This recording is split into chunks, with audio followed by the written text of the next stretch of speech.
Welcome to MindShift Power Podcast, the only international podcast focused on teens, connecting young voices and perspectives from around the world.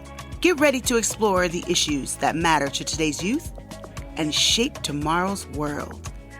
I'm your host, Fatima Bey, the Mindshifter. And welcome, everyone.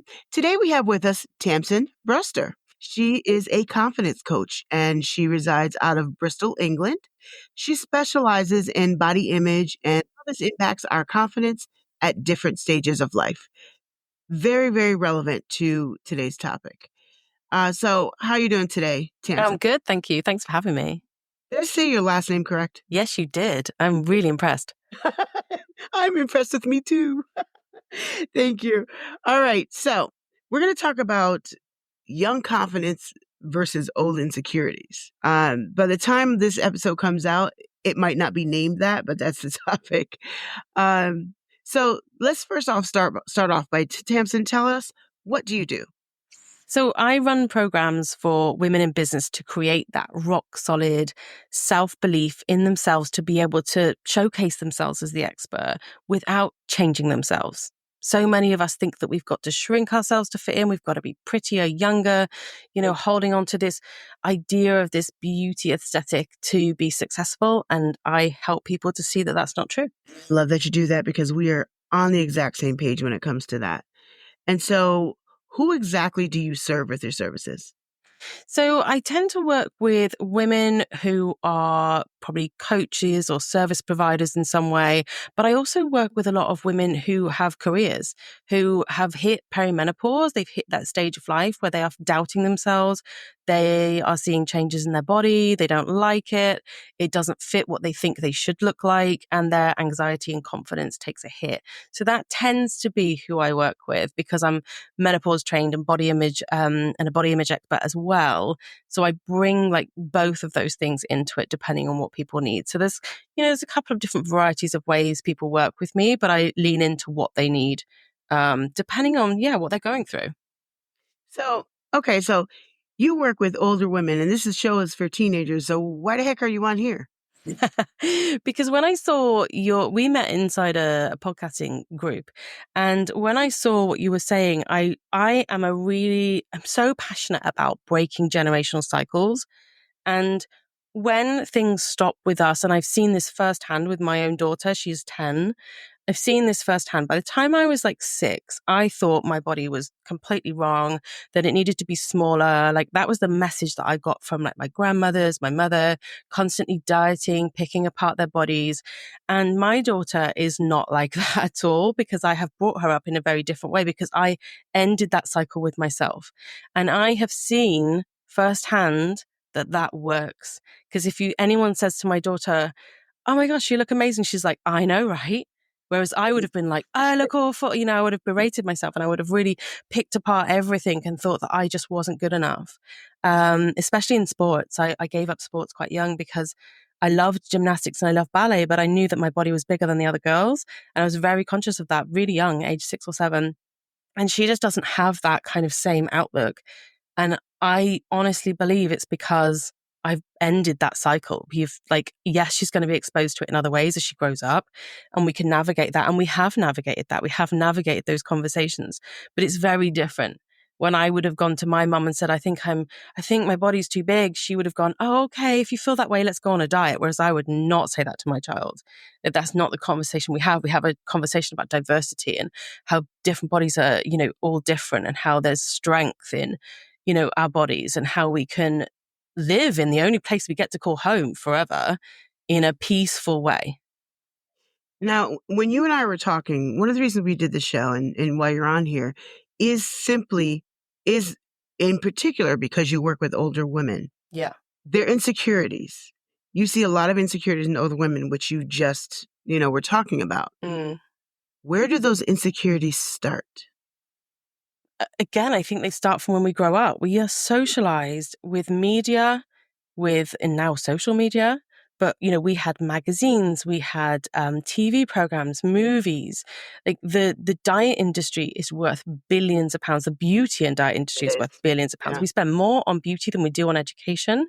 Mm-hmm. And it's targeted mostly at women. Like 90% of like beauty advertising and diet culture is advertised marketed towards women. And I think that's by design because it keeps us really preoccupied with other things that are not about challenging anything that's happening to us or around us. It keeps us really busy and preoccupied, which is really, really convenient for the patriarchy. And I think this is where it comes from. We watched our mothers go through all these different diets and we've repeated those cycles. And it's really hard to get out of because it's not as simple as us just saying, well, we're not going to do that. We're going to do differently. Because if you're in a body that is still not accepted by society, where you maybe go to the doctor and they say, oh, yeah, you'll fix your health issues if you just lose weight. And maybe that is or isn't the case, but it's always the first point of call for anybody who's in a slightly larger body to be told that everything will be different if they were just thinner. And it's not actually true. I'm healthier now in my bigger body than I ever was in my smaller body for a million different reasons. But this is the reason why it's not very easy to come out of and why I help people kind of navigate that in what I call the wild out there in the world, because it's easy to sit there and say, oh, you should love your body. But if every time you go to your doctor or your healthcare provider, you're told that you should be smaller, or you go and visit your family and you've got parents who are saying you should be shrinking, you should be smaller, you should look after your health. And you have all of that messaging constantly. You're constantly having to deal with that on a regular basis. That's hard to do. It's hard to love yourself when other people don't necessarily see you in the same way that you're trying to see yourself. And it can be challenging. I want to really point out a deeper dive into something that Tamsin has been saying. She deals with a lot of older women with insecurity issues. Young women, listen to me right now. Your insecurity issues that you're dealing with right now, that you know that you have, they're not going to just end by themselves. You may be one of these women who were in their 50s, 60s, and 70s who still feel like an insecure teenage 13-year-old girl. I see it all the time when I deal with mothers of the brides. You all have heard me talk about, being a bridal seamstress for years. This is something that Tamsin and I have talked about. When I look at Mother of the Brides, I see exactly what she sees. Women who are just as insecure as the prom girls that I deal with, who were 16, 17, and 18. We as women have to start now building our confidence. And there are many different ways of doing it, but you have to at least try. You have to make that effort. And like Tamsin just said, it can be difficult. And it also depends on your culture, because what we're talking about is a universal issue, right, Tamsin? Yeah. Yeah. You're in England, I'm in the US, but this same exact conversation could be applicable to a girl in Zimbabwe or Japan or Korea or Guatemala. It's women around the world. It's a universal issue. And I just love that you have the same passion I do about helping women to feel better about themselves and building their confidence. But the reason I want the audience to know, the reason I specifically had Tamsin on, is because she sees what it looks like if you don't build your confidence now and how it affects your life. So with that being said, Tamsin, what does it look like when girls start building themselves right now? What does that actually look like? Yeah, that's a really good question. I think for young girls, what it looks like is they are advocating for themselves, because when Yes. you are outsourcing, and this is what I say to older Mm. women that I work with, you're outsourcing yourself. If you are doubting that your body is not good enough or you don't look the right way, it's quite likely that you are going to be expecting somebody else or some organization or some company to tell you how to eat, how to move your body, how to do this stuff. That seeps into everyday life. It will be the reason that you accept the relationship that is not good for you. It's the reason that you put up with the body shaming comments from maybe your mum, your dad, your aunties, your uncles, whatever. And it's the reason you might not call out something because you're scared to do so, because other people's opinions have been driving your behavior all this time. And I think for young women, when they start to not buy into this stuff, you're making a really big stand against something that has for, forever controlled women. Hmm. You know, this whole idea that we need to meet this certain set of values and certain set of like rules across, like you say, across the world. It's all different in different cultures, but there's always these rules. But you're making that choice to say, actually, this is where that ends. I'm going to put my money and my brain and my energy into something that's more meaningful. And I think that's when we're coming home to ourselves. So when you know the right choice in your heart, because you'll be able to believe it. But when you're constantly thinking that you can't make good decisions because you don't trust yourself, it's it's a very it's very difficult to kind of link that with food, but I see it all the time. The second that women start trusting themselves and their own decisions around food and their body and how they move their body and what really lights them up, it seeps into it's like a gateway. Like it just like opens up like, oh, hang on a minute. I don't think that friendship is doing me any good.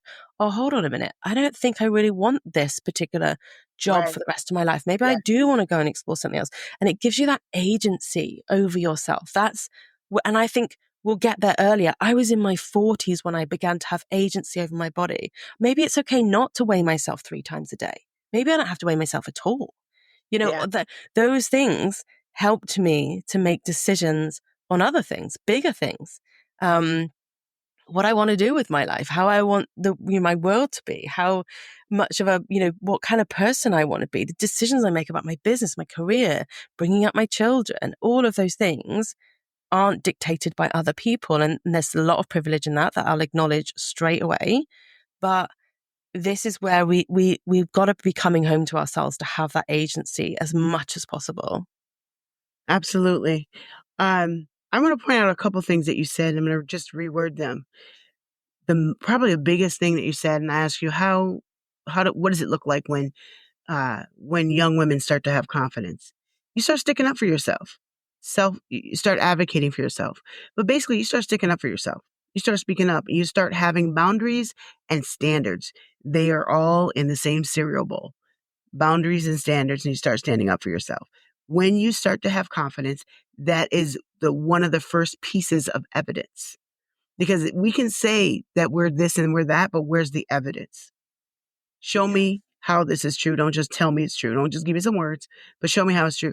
And when we start having confidence for ourselves, we do start standing up for ourselves and having standards. And when we do that, that means everybody ain't going to like it, right? Yeah. Yeah. People aren't going to like it. And boundaries is a tough one. And I think something that people struggle with most is having those boundaries. I've had plenty of Mm-hmm. clients before who have had lots of pressure from family members about their body size in particular and how they are. And again, putting in those boundaries to say, like, I don't want my body to be a topic of discussion every time you call me or every time we meet up in person for a family gathering. And having those boundaries is hard. I've put them in myself, and it's tough to suddenly, and especially when you have been a person previously, and if we are talking about body size here, I'm just going to take this as an example. If you have always been the person to be like, okay, I'm on this diet, I'm going to change my life, I'm going to be this thin, I'm going to do all this stuff. And you have been, like I was, openly sharing, like every diet I was on, I would tell everyone. Every time I was like moving my body in a way that I thought society wanted me to meet the criteria they wanted me to, I was always sharing and telling everyone. And I told myself it was accountability. When I did that full flip and did a full 180 on that kind of stuff, and I actually don't want to share that. There's nothing to do with anybody else, how I move my body. It's for me and me personally to enjoy my body in the way that I want to. I don't have to share with anybody how healthy or unhealthy I am being according to society's standards. I no longer have to share that. People have to get used to that, and they have to realize you're no longer the person who's swapping diet recipes, and you're not like talking about the same things. And it's the same with anything that you change in life. When you put in those boundaries and people knew you, your identity was this certain thing, they're still thinking about you with that identity that they have formed of you. And they've got to have time to adjust. So this is where boundaries and being really firm on your boundaries is so important. You cannot afford to be woolly around this area. You've got to be like really sure about what you're what you stand for and what you don't want to talk about. And, actually following through with the boundary. If you set a boundary and somebody crosses it, you've got to follow through with that, because otherwise Yeah. they'll see it as flexible. They'll see it as not something that's that important to you. I always, a quote of mine that I made up years ago is, people will always cross a line they do not see. And I think it's so important to set those boundaries, but if you verbally set them, but you don't follow through with them otherwise, well, then that's a line they cannot see, because now you've made it wobbly and blurry. And when we are growing and when we are maturing, but especially when we're growing in confidence, we are going to change ourselves, which means we're no longer going to accept some of the things we accepted before. The little snide comments that we just kind of cowered under before, we're not going to put up with that anymore. And you know what, ladies, that means? You might have to switch friends. Your friends roster might actually change. And just because someone's related to you by blood doesn't mean they need to be on your close friends list either. It is okay to move around whatever you need to move around so that you have people around you who are actually supportive, right? That is so true. That is so true. That is a lived experience of my own and my clients, that has happened. But what you think right now when you think of that is, oh my gosh, like I don't want to change my friends because I felt that way too. But actually what you find is you make space for even more beautiful things that really, Yes, yes, really yes. meet you where you are. And you have deeper conversations that are so enriching to your life. You didn't even know you needed them, but you've got to go through that space, that place.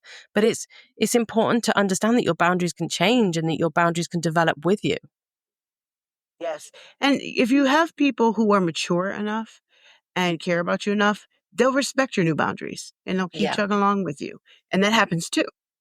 But I say that because sometimes people are like, yes, I'm going to put up new boundaries. I'm going to change, but they don't understand what goes with that. And that's just a reality. If you are going to change, then people around you are used to the person that you used to be or who you've been. And they might not like change because they just want to keep the same access to you or keep doing the same things. And you're not with that anymore. And so you move on. What I want to ask you also, Tamsin, is we talk about support, and support is actually really important. But I'm also fully aware that there are a lot of young women in the world who don't have support. That's the reality. Their family sucks. No one actually is supportive of each other. They don't communicate. Um, they don't show that they care. They don't show anything. All they do is insult you and walk away. That's a reality for some people. It shouldn't be, but I don't like talking about ideals. I like talking about reality because that's where people live. So for a woman who's in that situation and she's like, I need to build confidence, you're right. What does she do? This again is about coming home to yourself. You are absolutely right. Not everybody has this magical support network, which is why I said in the beginning that there is so much privilege attached to some of the things that I'm talking about. But if you don't have that, because that is a really, really good point and a really, big reality for so many women, it's about how you manage your own nervous system and how your body processes the things that are happening to you, the things that are said to you, the things that go against how you feel or don't make you feel good about yourself. And, reminding yourself that just because somebody says something to you doesn't make it true. And this is where you will probably have those thoughts. Like, we know that our inner critic and that nagging voice in our head that tells us we're not good enough is actually based on other people's perceptions and the things that has been said to us all of our lives. And so many women will get into their sort of 40s and 50s, they've got this nagging voice, and they don't know where it comes from. When we really kind of drill down to it, it's like actually they heard that as a child, that was said to them Mm-hmm. growing up, and Yeah. they've kind of reinforced it, and it sounds like their own voice, but it's not their own voice. And it's Right. about separating that. And when you watch that coming up, when you hear that voice coming up, when that person's not with you, but you're, on your own, or you're in a situation where your self-doubt creeps in, it's remembering that thought is not fact. And that, and actually, I like to call it like my shitty committee. Like, if that committee in your brain is gathering and it's having a little moment where it's like, you're not good enough, blah, blah, blah, I like to argue back. And I'm like, yeah, you know what? I hear what you're saying, because your inner critic really likes to be heard. But then go back to it and say, but I don't agree with you. I don't agree with you that I'm not good enough. And actually, almost argue it like it's separate it from yourself. It's not you. Yes, It's yes. other people's opinions. And yeah, really, but it's always a good idea to just say, I hear what you're saying, because it likes to be heard. But you don't have to agree with it. That is actually one of my coaching tools, Yeah. having people talk back to the bitch in their head. Oh, yeah. And I have them curse them out, or it depends on the person, because everybody's not the same. But they have them talk back to those negative thoughts, and I give them other tools along with it. It's not just that, but that is a piece of it. And you're exactly right, because it does work if you consistently do it. Yeah, it's about You got to tell practice. I that would agree. little voice in your head that you're wrong. Yeah. Well, you're wrong and you're stupid, so shut up. Whatever you want to say, whatever you want to say. Because every time you do that, you're not only stopping the voice, but you are actually building your own confidence, because you can speak back the positive things in rebuttal to it. And that matters. Do you also think for young women, because I do believe that we as human beings need other humans, whether we like it or not, whether we want to believe it or not. And we all need some kind of support. I don't care who you are. I don't care how strong you are. We all need some kind of support. Do you think online communities are a good idea for a young woman who's got literally no support, has no humans that she knows she can talk to or go to? Is it a good idea for her to find an online community where she might find some support? Yes, if that community feels safe to you, yes, 100%. I have a lot of support around me, and I still use online communities for, is again, very specific things. I run an online community for menopause, and that having that safe space where people can come and ask the questions that they can't talk about with their partner, they can't talk about with their friends. Maybe they're not going through the same things, but it's about finding the right places where you feel that you can actually be heard and supported in the right way, whatever that might be to you. And sometimes it's about kissing a few frogs and getting it right or getting it wrong. Don't be afraid to really use that. But I really think online communities are a great way of connecting with people all over the world to sort of support yourself. 100%. If you've got access to that, definitely. I think that's a brilliant idea. The reason I mention that is that most people in the world do have access to that in one form or another, even if it's just a Facebook group. Yeah. Facebook is not that popular anymore, but it is in certain parts of the world. And it's still one of the best places for groups. Yeah, I would say I I still would think agree it's with one that. of the best Facebook. places for groups. Yeah. So you can always find a group of things that you like, that you can find.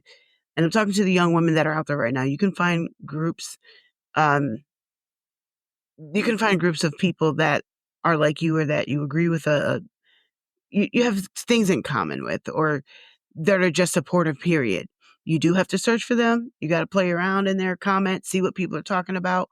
But even if you live in a third world country and you have limited data, a Facebook group doesn't take up that much data typically. Yeah. So that's also what I'm thinking about. What about people who aren't in Western countries like ours? What about somebody who's in the mountains of Mongolia and she's got limited data, but really wants to reach out to somebody who might understand her? She's willing to go over to the mountaintop and get that signal and get over there. But it's an easy way to do it if you don't have the people around you that you need. And I just, there's always a way to find support. Sometimes when we think there isn't, we don't try. And then that's why we don't get it. So what do you have to say to young women in the world? I want you to talk to teenage girls all around the world right now. What would you like to say to them?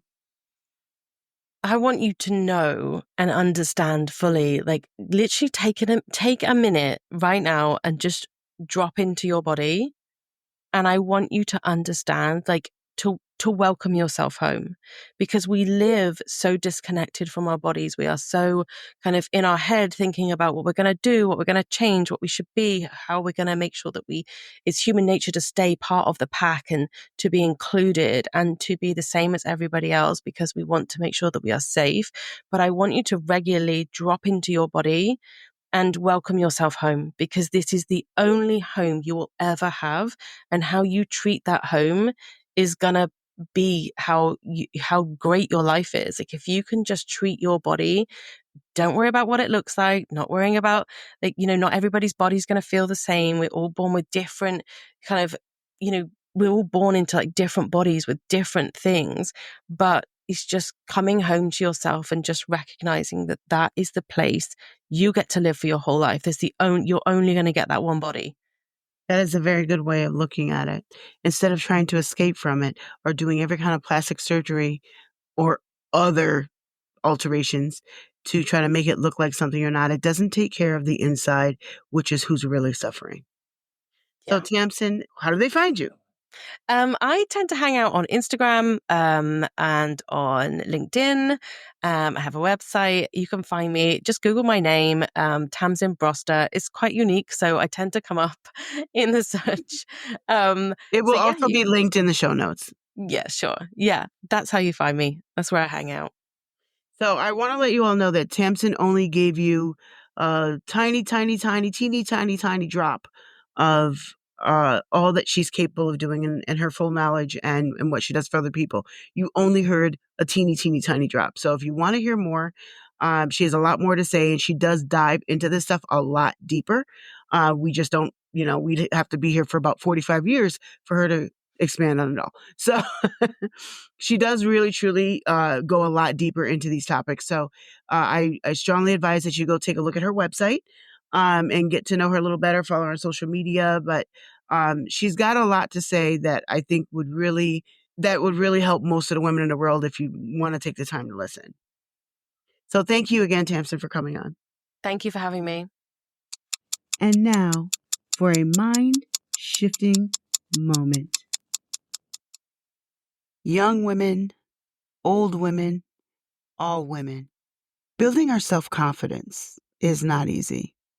It's easy for us to tell you that you need to be stronger, that you need to be more positive, that you need to believe in yourself. Although all that's true, it's easy for us to say. We do understand it's not so much easy to do, but it can be done. Both Tamsin and I care very deeply about you, young women, old women, all women. We want to see you win.